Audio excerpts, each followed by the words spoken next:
ప్రముఖ గాయని కల్పన తన ఇంట్లో అపస్మారక స్థితిలో కనిపించడం కలకలం రేపింది. ఆమె హైదరాబాద్ నిజాంపేట రోడ్లోని వర్టెక్స్ ఫ్రీ విలేజ్ గేటెడ్ కమ్యూనిటీలోని విల్లాలో నివాసం ఉంటున్నారు. గతంలో వివాహం అయినప్పటికీ విడాకులు తీసుకున్నారు. ఆమెకు 18 ఏళ్ల కుమార్తె ఉన్నారు. కేరళకు చెందిన వ్యాపారి ప్రసాద్ ప్రభాకర్ను 2018లో వివాహం చేసుకున్నారు. వారిద్దరూ 5 ఏళ్లుగా నిజాంపేటలోని విల్లాలో ఉంటున్నారు. 2 రోజుల క్రితం ఆమె భర్త చెన్నై వెళ్లారు. మంగళవారం సాయంత్రం భర్తకు ఫోన్ చేసి తాను అపస్మారక స్థితిలోకి వెళుతున్నా అని కల్పన చెప్పారు. వెంటనే భర్త గేటెడ్ కమ్యూనిటీ కార్యదర్శికి ఫోన్ చేసి విషయం చెప్పారు. ఆయన ఇంటికెళ్లి చూడగా ప్రధాన ద్వారం మూసేసి ఉంది. వెంటనే పోలీసులకు సమాచారం ఇవ్వగా వారు వచ్చి వెనుక వైపు ద్వారం బద్దలు కొట్టి లోపలికి వెళ్లారు. అప్పటికే ఆమె అపస్మారక స్థితిలో కనిపించారు. వెంటనే సమీపంలోని ప్రైవేటు ఆసుపత్రికి తరలించారు.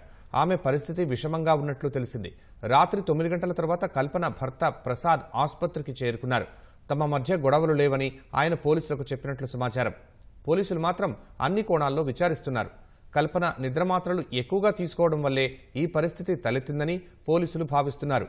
గాయని గీతామాధురి, సునీత, శ్రీకృష్ణ తదితరులు ఆసుపత్రికి వెళ్లి కల్పన పరిస్థితిపై ఆరా తీశారు.